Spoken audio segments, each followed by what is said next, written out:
is India's #1 news network, and you're watching News 9. English news as it should be.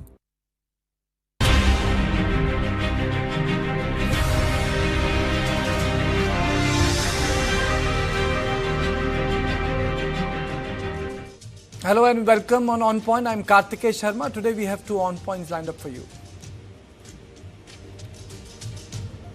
In On Point 1, we discuss the Centre's new high-level committee on demographic change and why Manipur is at the heart of this debate. Are illegal immigrants shifting the demographic balance in the state?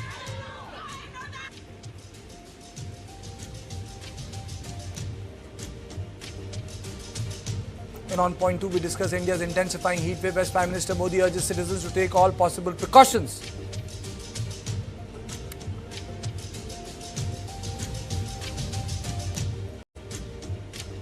And now let's take a quick look at the headlines. Tamil Nadu CM Joseph Vijay meets PM Modi in New Delhi during his first official visit to the national capital after taking office. Congress leadership buzz intensifies in Karnataka as AICC in charge Randeep Surjewala arrives in Bengaluru. Surjewala says, let's not speculate. There is no legislative party meeting tomorrow, but our sources say that Siddaramaiah is going to put in his papers. Defence Ministry issues request for proposal for India's indigenous 5th generation advanced medium compact aircraft fighter jet project.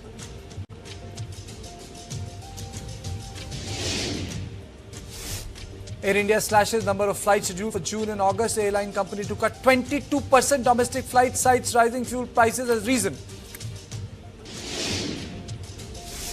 Iran state TV claims Tehran has received a draft framework for a possible memorandum of understanding with the United States. Report says proposals include restoring commercial shipping through the Strait of Hormuz and withdrawal of US military forces from Iran's vicinity.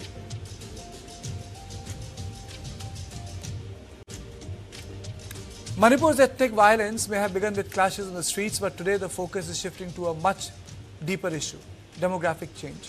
For months now, several groups in Manipur have argued that illegal immigration and sudden population changes are altering the social and political balance of the state. And now the centre has formally stepped into that debate. Home Minister Amit Shah has constituted a high-level committee to study demographic changes across India caused by illegal immigration and what it calls unnatural population shifts. The committee will examine how demographic changes are impacting national security, law and order, tribal identity and social structure. Now, why is this becoming such a major issue in Manipur?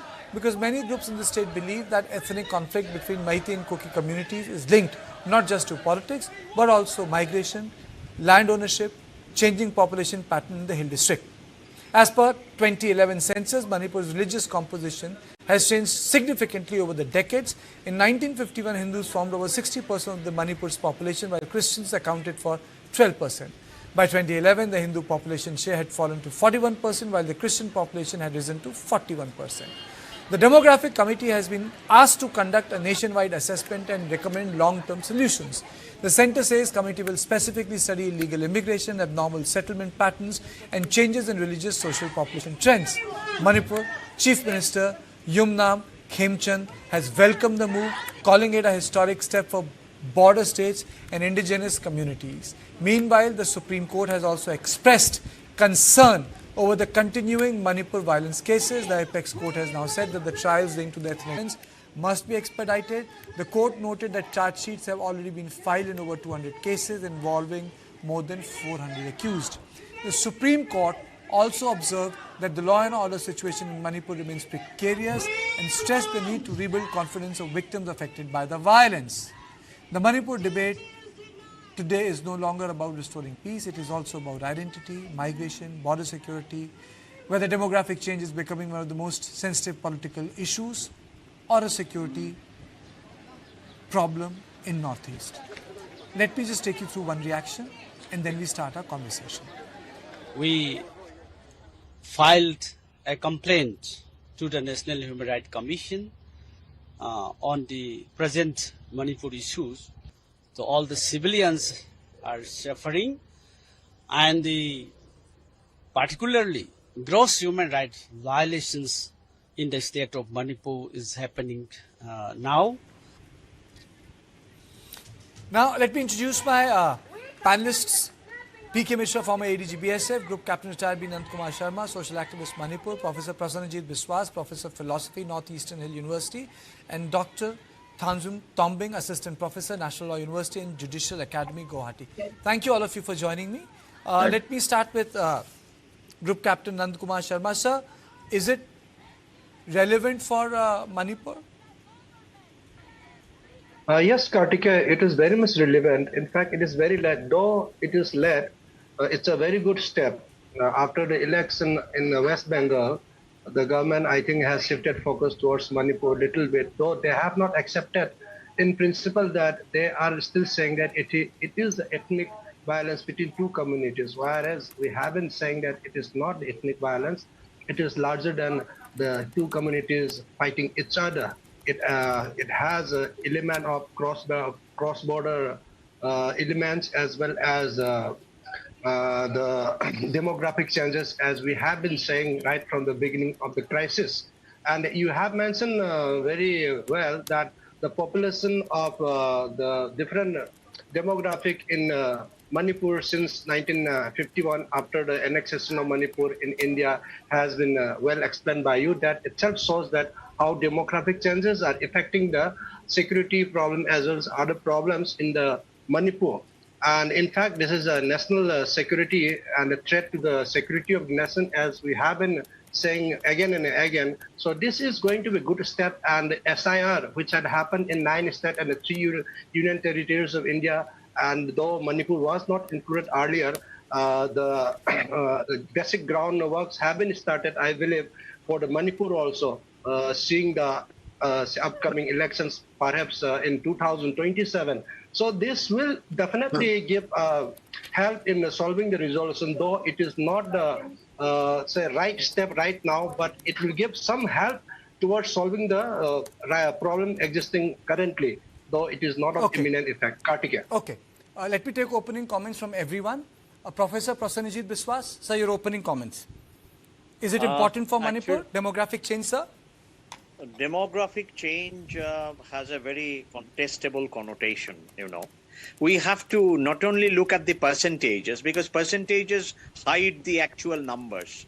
So if we look at the growth of tribal population, the growth rate is much lower than the growth of the non-tribal population, primarily because non-tribal population was much higher in 1951 than the tribal population, if 1951 has to be taken as a starting point. So therefore, demographic change is a relativistic concept.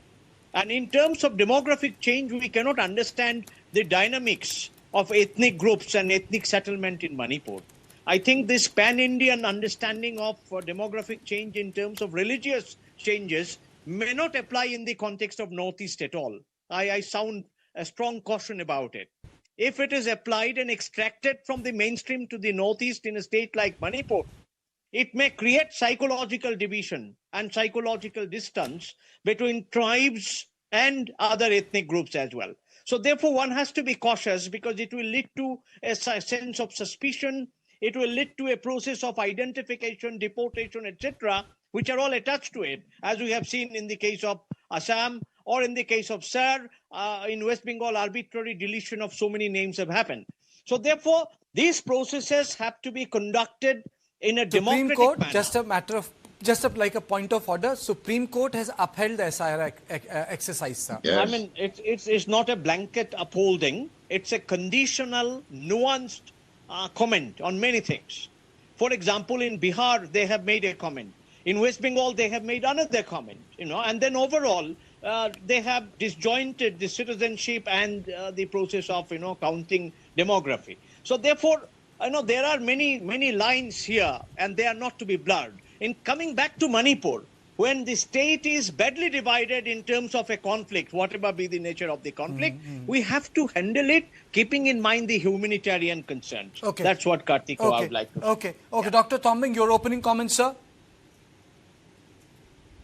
I agree with the professor, because Northeast has, particularly in the Manipur context, whenever a new policy would be introduced, or maybe an idea of biometric assessment of movement of people across the borders, if it would have been now done, there would always be this suspicion or maybe misconception that it is in continuation with what has happened in the past 3 years.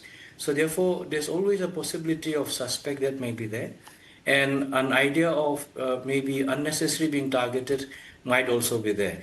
However, it does have an implications on how the fabric of the society has to be seen in the Manipur context. And because of 3 years of inaction, or maybe because of many other complex issues that are involved therein, if we trace the Manipur problem, it started with a Meitei Kuki Zoni context, and now it has moved on to a Naga Kuki context of it again. And where does it stop? We do not know yet. And like you said in the opening statement, how do we restore the rights of the victim, ensure justice for them, and also talk about the larger concern of what humanitarian rights and humanity aspects of it is also. And plus, we have to always take on the broader concept of what is the purpose for it and the legality aspects of it, and what it aims to achieve by taking into consideration an inclusive idea of maybe a more harmonious society. Thank you. Okay. And Dr. P.K. Mishra, your opening comments, and then I get into specifics. Yes, I will tell you that what the Honorable Chief Minister of Manipur has stated on this committee, which was formed by Honorable Home Minister on the action on the reaction of the Prime Minister, which he spoke last year from Red Fort on our Independence Day. In fact, see the reaction in West Bengal, what has happened. Thousands and thousands of Bangladeshis, they have now conversed to the boundary pillar, very close to the boundary pillar at Hakimpur. And a lot of them are ready to go back to Bangladesh. Here I will tell you why Honorable Chief Minister of Manipur has agreed with this proposal. I'm very sure the demographic change has happened in Manipur. Whether we accept it or don't accept it, that's a different issue altogether. Why, we see, as the Supreme Court has already agreed that the SIR has to be done in most of the states, why not Manipur? Manipur is one of our states. There is nothing wrong SIR to be there in Manipur. And I'm telling you, yes, it's not that, I'll tell you what Mr. Suvendu Adhikari has spoken, that detect, delete, and deport. Forget about delete, but detect, keep them in holding area, and deport. That has to be done in Manipur, because I'm very sure, I'm not going to tell which are the places where these illegal migrants So the issue is one thing. So the issue is, let me put it sociologically. Let me put this sociologically. Yeah. If nationality fears that it will turn into an ethnicity, it can create a law and order problem. If a majority can be reduced as a minority, doesn't that become a national security issue? I'll start with Mr. Sharma.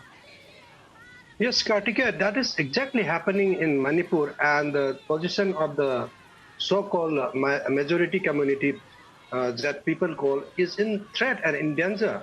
The Meiteis especially, they are in, or rather I would say, Meiteis, Nepalis, Nagas, and other that aborigines of the Meiteis are likely to be in a minority state. However, for Nagas and the Christian, say, religion people, they are protected in the seal of a religion that though the number of Christian community in India is more, but they have been counted as a minority. So they are slightly protected in Manipur. However, what about the Sanatanis, the Meitei religion, so-called Sanamei, and the Sanatan Hindus, which are which are mainly Meiteis, Nepalis, and other communities? What about them? They are minorities in Manipur. And if you see the Sanatan as a whole is also a minority. So who will protect their interests, and who will protect their say, rights, democratic rights. That's the big problem. That's why it's very much required to protect the interests of the aborigines of the Manipur.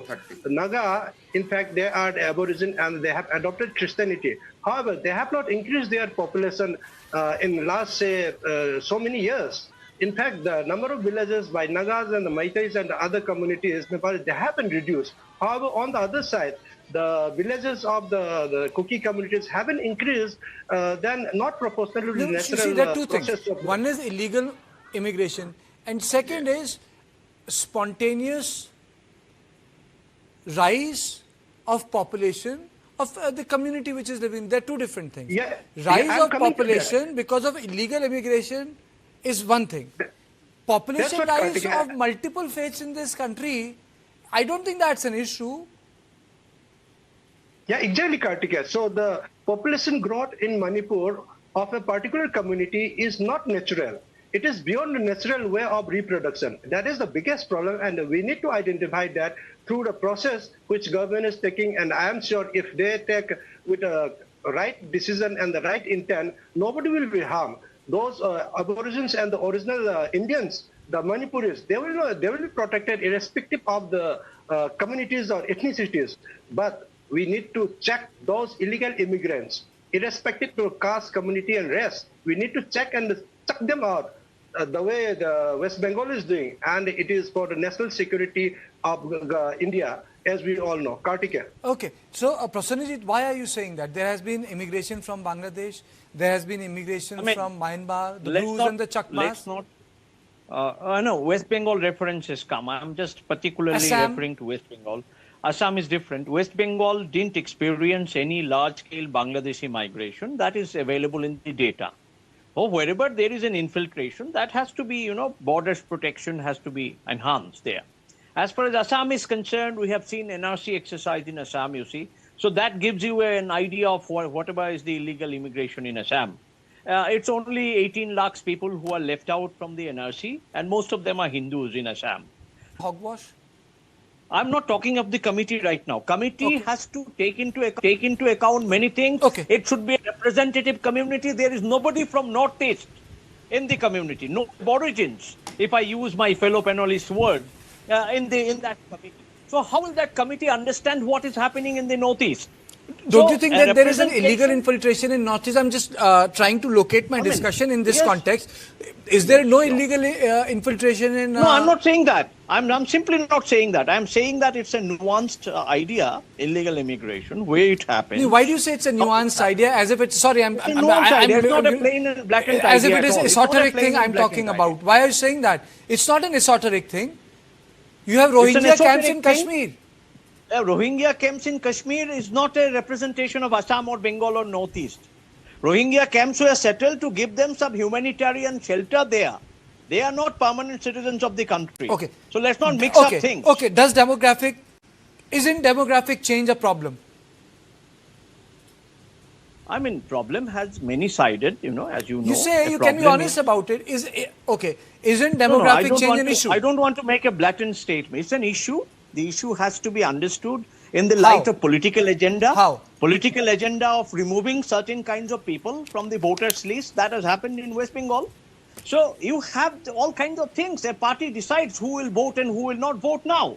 So therefore, in a democracy, we have to take a viewpoint which is more holistic, which covers various kinds of thoughts and ideas. It cannot be a viewpoint that comes from the center and everybody says it is fine. We have to look at the ground reality, especially in the conflict-ridden regions like Northeast India. Are you saying that there is no migration taking place on the Manipur's border? No, not in large scale. What BSF is doing, if a large-scale migration is taking place in BSF and Assam Rifles, there are protective forces mechanism. As if these mechanisms do not exist, it presupposes that. Are you going to say that these mechanisms are not in existence at all? Dr. Tombing, isn't porous border a national security issue? Even if I make, demographic change a secondary point of conversation. Porous border as it is, and now as it stands in our discourse right now, It can hold many challenges. That is correct. I agree with that, because the porous borders, 1,600 plus porous borders, how do you mend it? This is a big challenge for us. And then plus we share borders with a highly unstable Myanmar, and then therefore there could be a possibility of poppy-related issues, and whatever we say of narco-terrorism, that aspects can also be there, and plus possibilities of arms trafficking is also quite possible. Human trafficking is also another sensitive areas for that. However, what we also have to understand is that these ethnic communities have a trans-ethnic historical cultural connection with all these communities as well. And many of them usually are not aware about how the system works, the legality of it, etc., etc. And before the ethnic violence happened, it was also happening. And government should have been more alert in that matter. And another concern that I want to raise through this channel voice is that in the context of the Meitei Valley community people, one thing that has limited the idea of concern of identity crisis also is that the rest of the tribes, whether it's Naga, Kuki, Zomi, etc., they are trans-ethnic, and then they have free mobility across the highways, also across the country as well. But then once an idea of ethnic violence sets up and then sets in, and then it is not controlled and it has been allowed to fester for so long, it is hampering the idea of its existence. So in many ways that they end up being boxed into that 700 square kilometers of the Imphal Valley area, which is a real concern as well. And because of this not being tackled properly, the issues have spiraled into many fault lines now. So the Kuki Meitei problem is there, the Kuki Naga problem is also there. And apparently what we should have thought, rather than reacting and on the manifestation of what wrong has been done, states should actually have harbored an idea of maybe possibility of a more better diplomatic ties, understanding, mutual respect, etc. Because whatever policy we may come up with, unless and until there is harmony between the people, respect between the people, how do you navigate through this? Because one spark and then we are back to ethnic violence or maybe othering the others, and it never stops the problem. And those other concern of demographic changes, that has to be tackled as well with a good aim, objective, and of legality. That is how I perceive the situation. Okay, okay, Mr. Mishra, where is the I would say maximum infiltration taking place? Is it from the Myanmar border or from the Bangladesh border? You see, Mr. Karthikeyan, maximum penetration of illegal migrants was from Bangladesh only.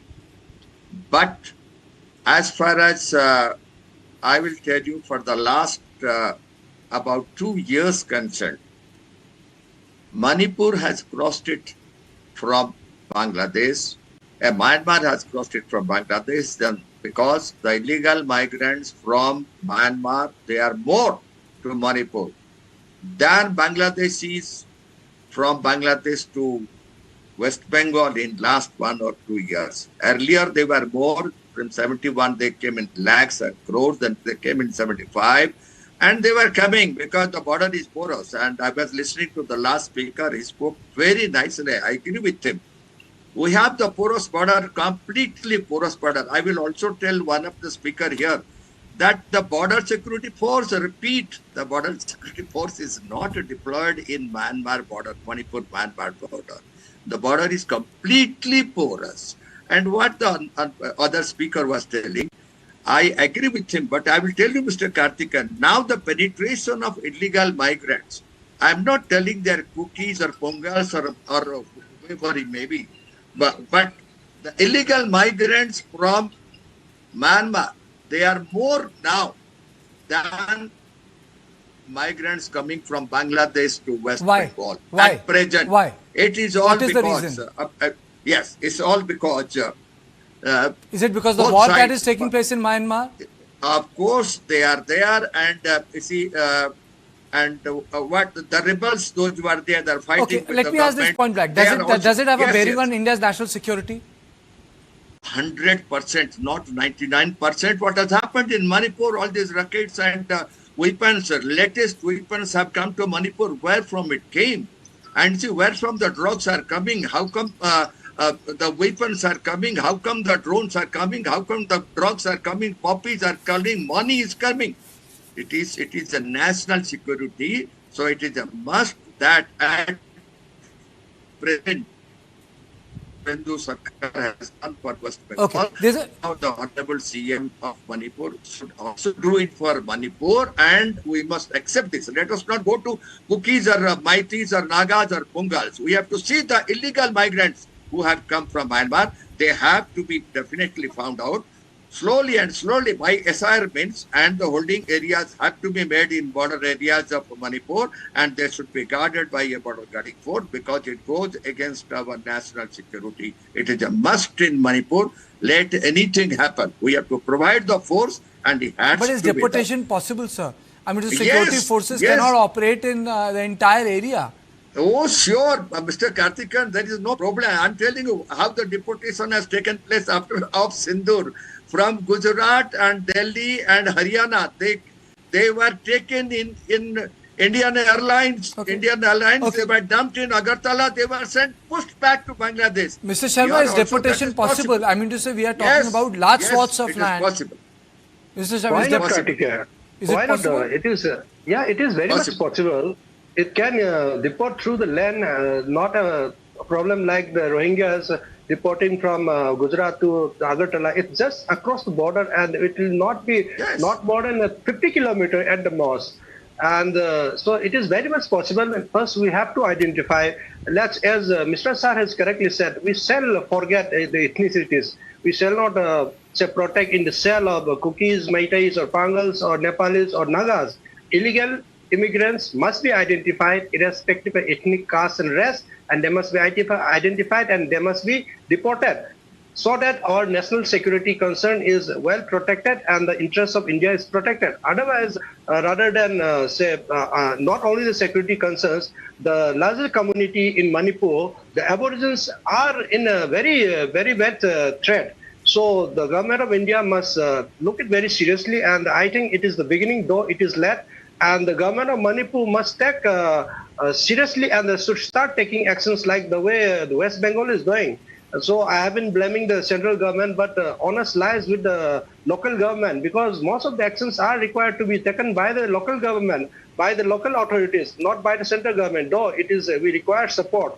I presume if the leadership at the local level is strong, the center will support the way they are supporting the West Bengal and the other states. So I urge and I request to the state authority, the CM and his ministries and other administrative tools to learn lessons from Assam, West Bengal and the other border areas, and they must identify, detect and must deport as soon as possible, and they implement this whatever the committee they must welcome. And since now the committee is formed, the state government should do a homework so that when they come, they visit. Ready-made data are available so that they have to do less work. As the professor Prasenjit has said, the localites must be included. Yes, it is correct. Though it is not included, a separate committee may be formed by the state government to advise them, and this can include all the localites who all are concerned with this committee. And proper briefing can be done, and identification of the illegal immigrant in Manipur is very easy, because dialect, the origins we can know by asking their roots, localities, their father's name, their origin village. That's all. And Prasenjit, is that easy? Is it that easy? No. I mean, one can propose, things in a very easy manner and can sort of think about that it will have the outcome. But ultimately, our society is a very fragile. Ethnic ties are important in our society. We should not break those ties. And you can see hill areas where tribes are living. what kind of rights these tribes are having in the hill areas. Do we recognize their hill areas as their homeland, as their autonomous areas? We don't. Though 6th schedule is in their place, 371 is in place, and also there is a hill areas committee, there was, and there is supposed to be land protection. So tribes are not having all that, they are getting detribalized increasingly. That's a major concern. And now coming to the porous border, if the border has been left porous for all these years, there will be certainly some infiltration. But in the name of infiltration, targeting a whole community, identifying them to be illegals, and taking a holier-than-thou stance that we are on the other side are all legals, that requires a constitutional discussion. And constitutionally speaking, we cannot have arbitrary ways of thinking that certain people are illegals and we'll just delete and deport them. And this is a kind of mechanism that will create more problems in our border areas, along with the neighbors as well. As you know, the geopolitics is not so easy thing. Mr. Sharma, and then the Hill Area Committee still exists. Article 371C still exists in Manipur. So there is no change in the status. And I have seen the terms of reference of this demographic committee, and it is very balanced, and there is no targeting of a specific committee. It is just to identify the illegal immigrants. Let me take closing comments from Dr. Tombing. Yes, it's a complex issue, and already we have suffered for 3 years already, and therefore nothing of that sort which will destabilize the entire progress that you have made. We should not fall into that trapping again. But as a policy, government must moot on it, discuss on it, and like in the Puttaswamy case, any law, any policy that is brought up has to be aligning with 3 tests: legality, aims, and also its outcome as well, proportionality concept of it. If we can follow and then ensure those 3 tests are always there without any bias or any favor or any targeting, why should there be a problem? Because ultimately, if you are a citizen of a country, there would be some privileges which are distinct and separate from the rest of the people who are not necessarily a citizen of the country. That is where the bottom line is also, and that is where we have to understand where we stand as a citizen of a state as well. I've really run short of time. Thank you all of you. Thank you, Mr. Mishra. Thank you, Mr. Sharma. Thank you, Professor Biswas. And thank you, Dr. Tombing, for joining me on this discussion. The committee on the demography is very, very important, because it's just not about pressure on land. It's also about the way power matrix get reorganized. And I think it also ends up impacting who we elect, how we elect, where we elect. And that question cannot be set aside. So this is all I had on point 1, but please don't go away. After the break, I'll come back, and in on point 2, we will discuss India's intensifying heat wave as PM Modi urges citizens to take all possible precautions.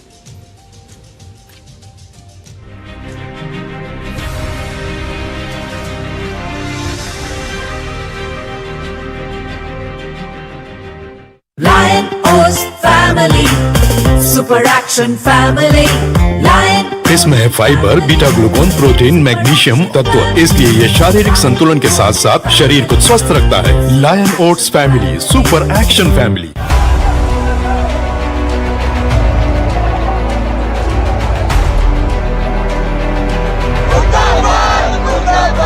A crisis that has shaken the foundation of our education system and left over 22 lakh students in a state of absolute despair.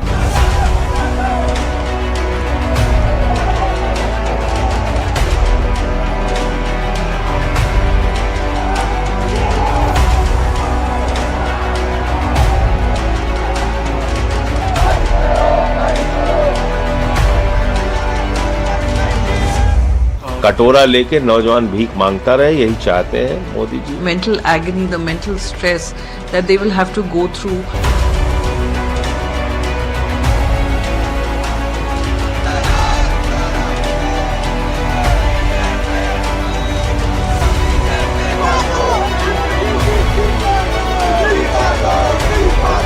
देखिए, इसमें CBI जांच कर रही है, CBI को पूरा साथ हमारी पुलिस देगी।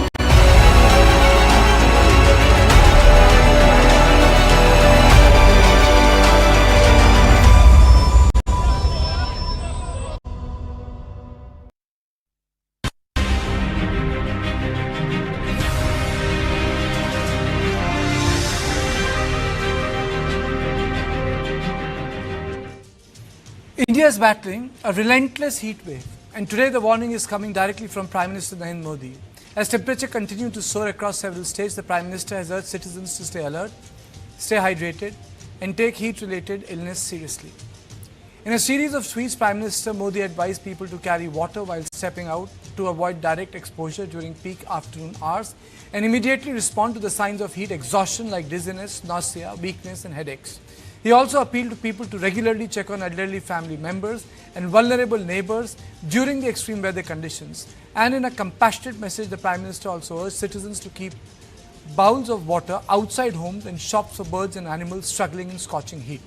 But the concern is real because India is currently witnessing one of the harshest early summer heat waves in recent years.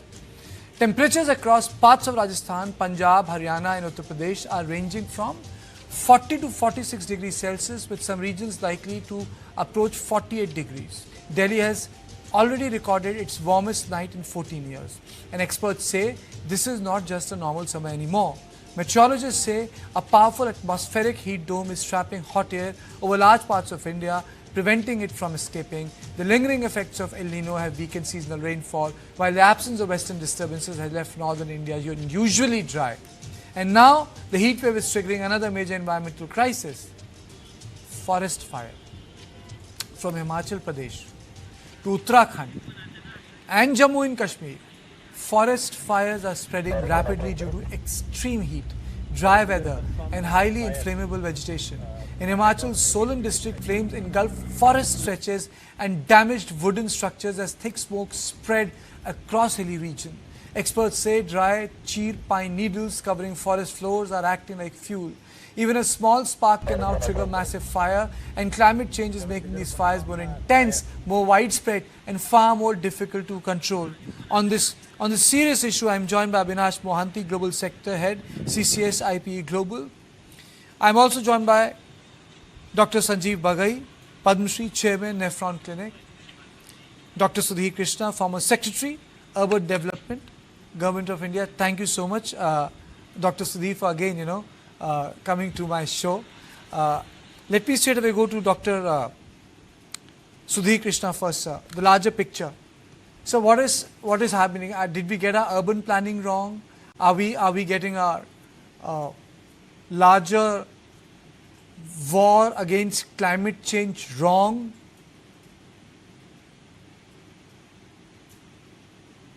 Can you please unmute yourself, sir? I think your hint is quite right, because when we are urbanizing, you see the India's urbanization is unfortunately driven to a good extent by slums. People are migrating to cities which are not planned, which are not geared to receive the migrating population. So and these slums are normally, in a most haphazard way, they are on the sides of the embankments of water bodies, or in the open area, green areas which are public properties. Or so as a result, what has happened is a construction on one hand, and where planned development is also there, I think green cover is not much, and water bodies are also vanishing in the cities, and construction activities are such that it is opening up the surface of the earth. So dust also, along with heat, we are getting huge winds, and the winds with the exposed surfaces of the construction activities and garbage and so on, the dust also. So there are multiple challenges in urbanization which we have to take note. The cities are the future. Urbanization will continue to be there, continue to grow, but we have to gear up to receive the visiting population, expanding cities, and provide adequate green cover, adequate water bodies, protect our water bodies, revive the water bodies, greenery in the roadside plantation, avenue plantations. And lastly, for the wild, I will say, we can discuss more as we proceed, that a lot of initiative has to be taken for public transportation system also. People should be provided facilities not to use their personalized motorized vehicles unless it is very essential or emergent, and public transportation system, so that, because vehicles also, automobiles also cause pollution. Heat, they also cause heat to increase besides pollution, of course. So cities are the abode for economic activities, no doubt, but the cities have to be prepared also to receive. This on the urban planning side. And little bit I will add before I hand over to other panelists. You take that. You see, construction activities, the workers are there, street vendors are there. They all require, to be taken care of. For livelihood, the whole city cannot come to stand still. Yes. Construction activities are there, street vending activities, the livelihood of the workers. We have to provide for them facilities for which laws I think instead of making cities friendly to people, we have ended up creating heat islands in city. Let me straight away go to Dr. Bagai. Dr. Bagai, what are we supposed to do? Are we supposed to stay inside all the time? Prime Minister, by tweeting this, is sending out a message, and this may turn out to be one of the worst El Nino years. This has been reported by Reuters, something which the subcontinent witnessed way back in 1877, which led to the big famine. So what do you advise, sir? Can we really cope up? How can we cope up, sir? Good evening. So I think this is the price of paying, this is the price we all are paying for flying blind and not thinking of our immediate environment and the larger macro picture of environment. The rampant deforestation which has taken place in the hill stations close to Delhi NCR, the complete demolition of the Aravalli Hill Range, which had a lot of greens, the illegal tree felling within our city. So obviously we have laws, but the implementation goes for a toss. But with regards the heat itself, as what is described as the heat wave, so there are a couple of very important factors to discuss, and very briefly I will touch on each. One is the temperature range. So different continents, different countries have a different definition of what they call as a heat wave. The duration of the heat wave, that means how many consecutive days or how many hours that kind of searing heat persists. 3 is the amount of exposure a human being has. That means the number of hours and the time of the day they are exposed to. 4 is the relative humidity. That means higher the relative humidity, more the sweating. What this actually does is that this causes the arteries and veins to dilate and you tend to start cooling. But in this process, you tend to lose a lot of heat, a lot of water from the body because of the heat. So the first impact is what we call as heat exposure. Then you come to heat cramps, then you come to shock, and then of course is unconsciousness. But in this cycle of reaching till the end point, the most important thing is to protect the vulnerables, which are the smaller children, because their body surface area is different as compared to adults with regards to the body weight. And secondly is to protect the elderlies and those with comorbidities. Having said that, the heart can get affected. You can have palpitations, you can have high heart rate, you can have hypertension episodes, you can have respiratory distress. The extreme heat causes disturbances in your neuronal circuits, what we call as neuroplasticity. People tend to have mood disturbances, depression, attention deficit, even to the point of aggression. You can have fluid electrolyte imbalance, you can lose a lot of body salts, which then ultimately affects your kidneys. And last, most importantly, is you can have dryness of skin, you can have sore eyes, you can have respiratory infections. Remember, this is not just dry heat. A lot of pollution is in the air. Pollution is not only a winter-specific issue. So there's a lot of dust, a lot of construction material which is happening right now, and this causes an overall impact on the climate, which is now reflecting as this heat wave. Dr. Bagai, even, earlier the nights used to be cool as a child, when I would go back to my parental place in Agra, we would cool the baramda, we would cool the chat, we would go off, and I'm talking about 80s as a child, and the nights would be cooler, even a pankha would do. But the nights are becoming really warm, if I may use the word, sir, difficult to deal with. What does one do about it, sir? Yeah, so in this temperature, if you see even the people who can afford to have air conditioning units at home, even those air conditioning units are really not cooling. But my thoughts and plight is for the people who are on the streets, because Earth gets the heat, it retains the heat, and during the night time it tends to cool. So the people who are the vendors, who are traffic policemen, even the poor people who are on the small little hutments at the side, they are carrying the real brunt. So the carry home message is, don't expose yourself at the peak hours, which is anywhere between 10:30, 11 till about 4:35 in the evening, unless until it's necessary to go. Point number 2, cover your exposed parts of the body, wear lighter colored clothes, please wear a head protection, either an umbrella or a hat. This is not a fashion statement, but it can be life-saving for you. Wear a sunscreen. It's extremely important to prevent sunburns. Hydrate yourself well, and it's not merely with water. It has to be with the adequate electrolyte balance so that your body salts get replenished, because your skin and through the environmental convection currents, you tend to lose a lot of fluids.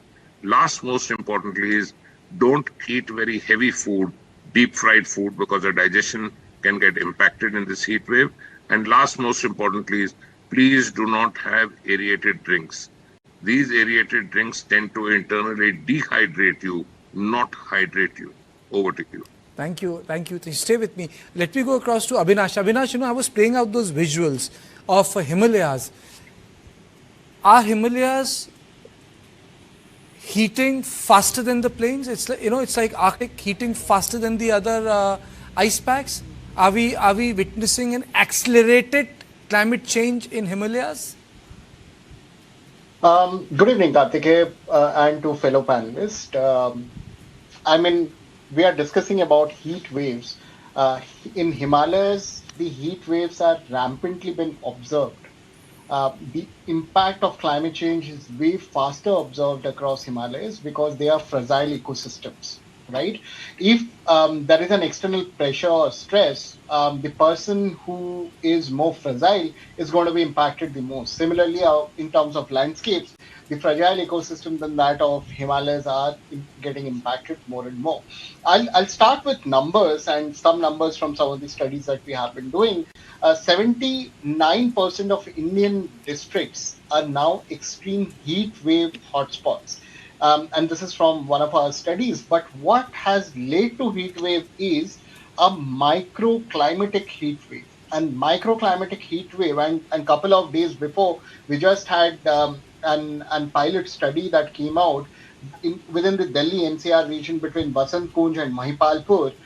If you observe the microclimate, then in Mahipalpur area, which is urban way, very clustered, was around 43 degrees temperature, whereas Basant Kunj, where you still find a lot of greenery, it was 37 degrees, right? The ambient temperature was lower. So I echo with what Dr. Krishna has just said in terms of landscape ecosystems or the landscape restorations. What we have done is we have done a horizontal growth. As a result, what happens is heat are getting trapped. As a result, our seasonal, meteorological and climatological processes are being disrupted. And as a result, our whole cycle has been disrupted because anyways, we are going to emit more and more heat into the atmosphere. But at the same time, if the temperature is getting trapped or the heat is getting trapped, it's like within this 50 degrees, we kind of have all the heaters on than air conditioners on. How do you feel about it? This similar kind of phenomenon, and this fragile ecosystems, what's going to happen is more and more of the dry spells are across this Himalayan region. As a result, forest fires are going to be more and more aggressive. Number one. Number two, what is also going to happen is this is an El Nino year, and we are going to witness more and more of those incidences of incessant and erratic rainfall. So what will happen is the overall rainfall in the monsoons is not going to happen very uniformly. We'll have 2 to 3 dry spells of rain, and the whole cities are going to be grappling with. So once you manage heat wave, you move on to managing the urban flooding issues, which is largely a problem that we all have made into and we all have gone into. Where we have gone wrong? We have gone wrong in two ways or two stages. One is we have, being an aspiring urbanized country, we haven't been able to climate proof our urban hamlets, because there is always an aspiration. If I am from tier 3 city, I'll always try to move to tier 2. Tier 2 ones will try to move into tier 1.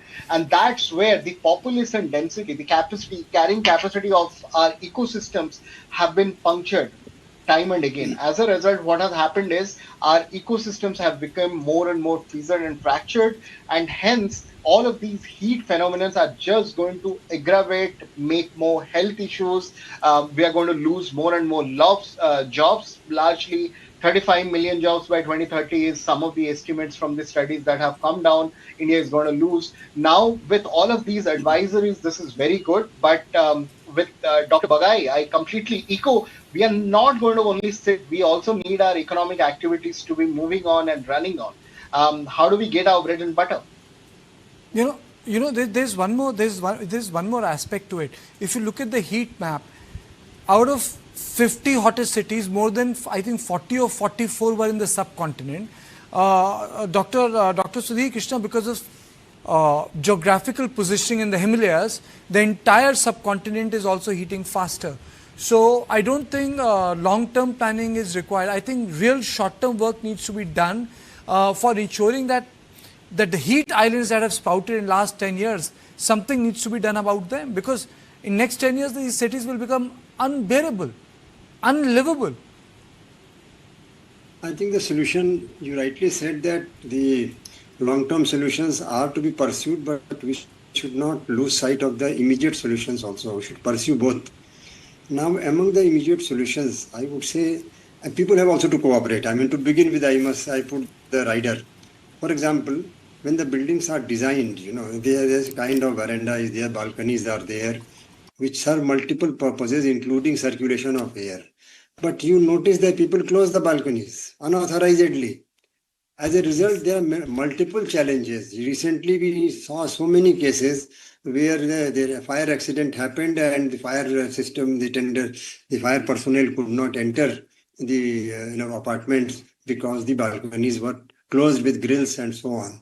So, and that is a fire side hazard. But even the heat issue also, the air circulation is very necessary. So, while we can blame the nature for the climate change and so on, that may be right also, but such things are there.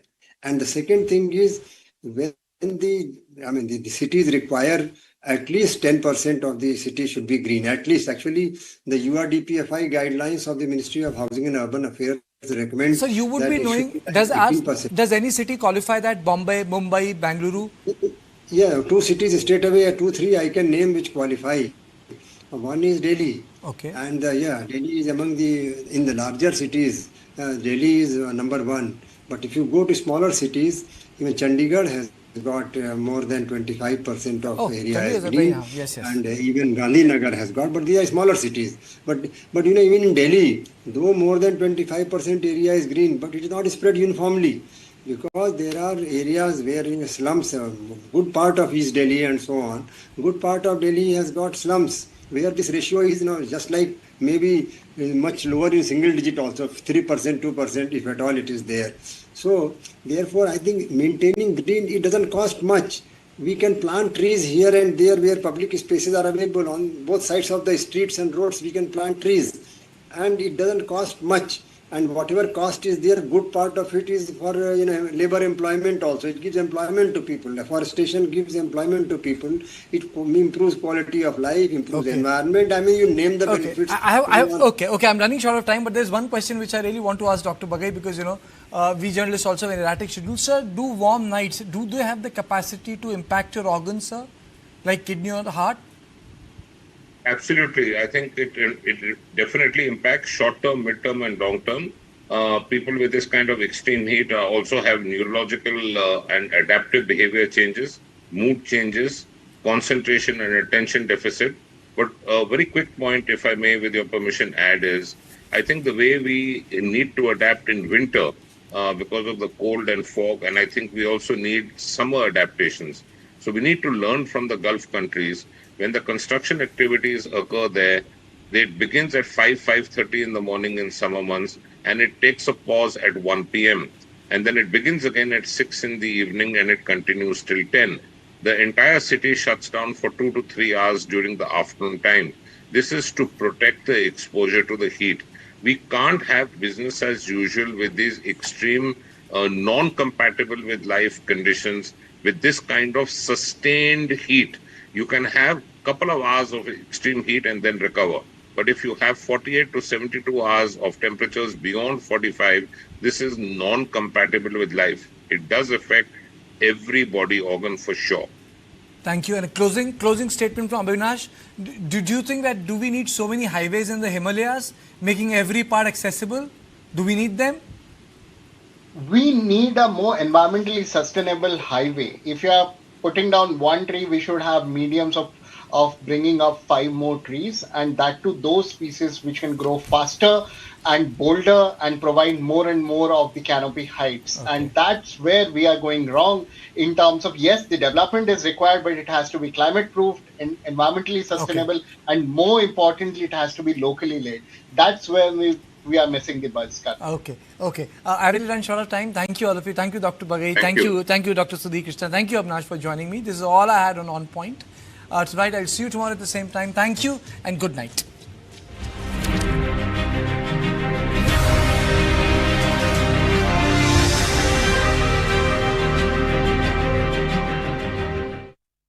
It's not just about access. It's about health, dignity, and equality. From classrooms to workplaces, why do periods still limit millions of girls? A special Menstrual Hygiene Day telethon. Join the national conversation May 28th. The Sheconomy Agenda, Period Power. Only on News 9.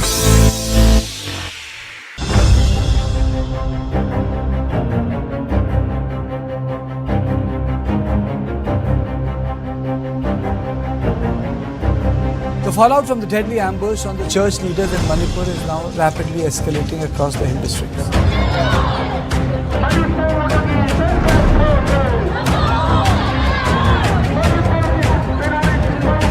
Unfortunately, the government has not taken appropriate action still.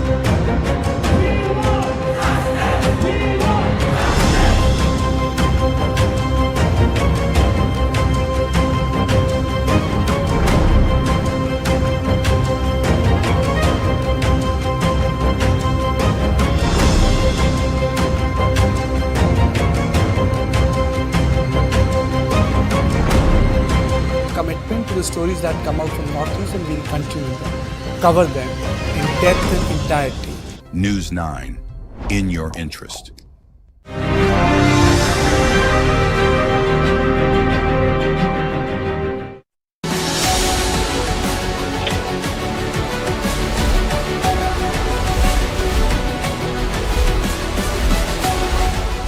Why has Iran stopped the traffic in the Strait of Hormuz? They want to attack us, they want to target us, so we have to defend ourselves. They are punishing countries outside the region as well, like India, and like countries in South and East Asia. This is completely unacceptable. But it amounts more to harassment than anything else. The big problem that they've created now is the closure of the strait. Ultimately, the main purpose of this exercise is, frankly, to prevent Iran from obtaining a nuclear weapon. We have to watch them carefully and closely as Israelis, but we have also to be patient and understand this is the nature of negotiations when it comes to Iran. But even with a temporary pause, both are looking for deliverables for their political constituency. Whenever they've got involved in a war on behalf of somebody else, there isn't been just an altruistic purpose. They've been involved in it for their own purpose as well.